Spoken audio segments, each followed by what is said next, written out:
कांग्रेस पार्षद चिंटू चौकसे से 17 तारीख को सिंधिया को काला झंडा दिखाने की तैयारी के समय गिरफ्तार हुए थे, जिन्हें रिहा कर दिया गया।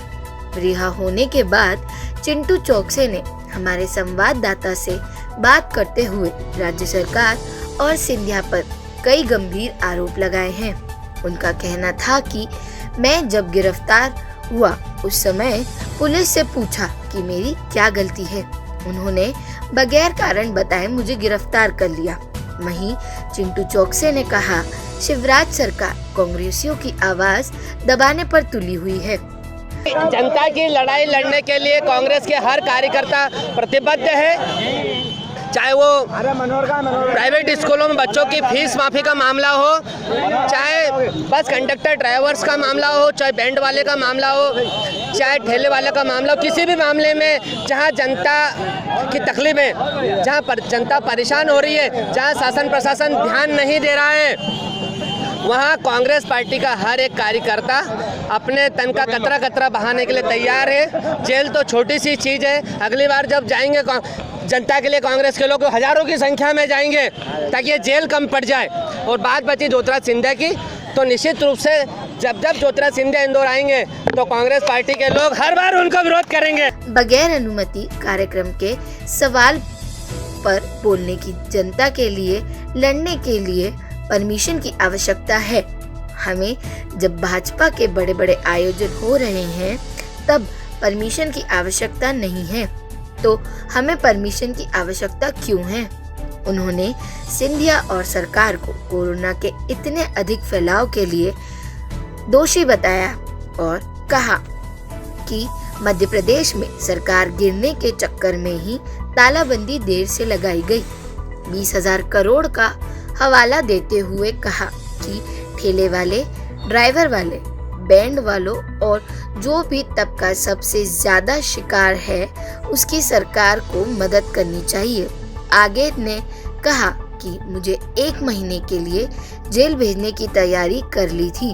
कांग्रेस की एकजुटता के कारण मैं जेल से रिहा हो गया।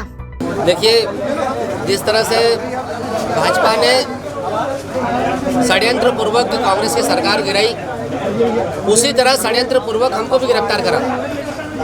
जब हम प्राइवेट स्कूलों की फीस माफी को लेकर सरकार के खिलाफ कोई आंदोलन कर रहे हैं कि प्राइवेट स्कूलों को आदेशित करे सरकार के बच्चों की फीस माफ होना चाहिए। लॉकडाउन के कारण 4-5 महीने से लोगों के धंधे पानी नष्ट हो चुके हैं, व्यापार वैसे कुछ बचा नहीं है, काम काज कुछ है नहीं। जिनके पास 10-12 लाख की गाड़ी है वो आदमी उस गाड़ी में सब्जी और फ्रूट बेचने को मजबूर है। जब अंधी बहरी सरकार नहीं सुन रही तो मजबूरन हमको जनता की आवाज़ को उठाने के लिए रोड पे आना पड़ा। लेकिन अब आप देखो, ज्योतिराज सिंधिया अगर इंदौर आते हैं तो उनके पीछे क्या भीड़ इकट्ठा नहीं हो रही है, तो क्या उन पर मुकदमा दर्ज होगा? परदेशपुरा चौराहे पे 12 अगस्त या 13 अगस्त को एक प्रोग्राम होता है जिसमें क्षेत्रीय विधायक शामिल होते हैं। उसमें हम 13 अगस्त के पेपर ने सारे पत्रिका ने पेपर में छापा कि जब लॉकडाउन है और जब सारे कार्यक्रमों पर प्रतिबंध है तो वो प्रोग्राम क्यों? उसको देखते हुए हमने सोचा कि जनता की, जब ये सरकार के लोग लॉकडाउन को मान ही नहीं रहे हैं, ये किसी भी कानून कायदों को मान नहीं रहे। बात बची हमारी गिरफ्तारी को लेकर, तो मैंने पूछा था कि हमारी क्या गलती, पहले हमको बताओ तो सही। इधर सत्ताधारी लोग सब भीड़ लगा रहे दिन रात, उनको तो बोल नहीं रहे। और अगर लोकतंत्र में जनता की आवाज़ उठाना गलती है तो हम ये गलती 1000 बार करेंगे। लोकतंत्र में जनता की आवाज़ उठाने के लिए जेल जाना पड़ेगा तो हजार बार कांग्रेस पार्टी का कार्यकर्ता जाने को तैयार है। कांग्रेस पार्टी के कार्यकर्ता की आवाज़ ना तो कोई दबा पाया है ना दबा पाएगा। बात बची ज्योतिराज सिंधिया की, तो ज्योतिराज सिंधिया गद्दार है, कांग्रेस पार्टी का गद्दार है, प्रदेश के उस हर नागरिक का गद्दार है। मैं ये बोल रहा हूँ, देश की जनता का गद्दार है। क्यों कि अगर ये सिंधिया मध्य प्रदेश की सरकार को गिराने के लिए षड्यंत्र रचता तो कब से हमारे देश के एयरपोर्ट लॉकडाउन हो चुके होते और हमारे देश में कोरोना महामारी नहीं आ पाती। मैं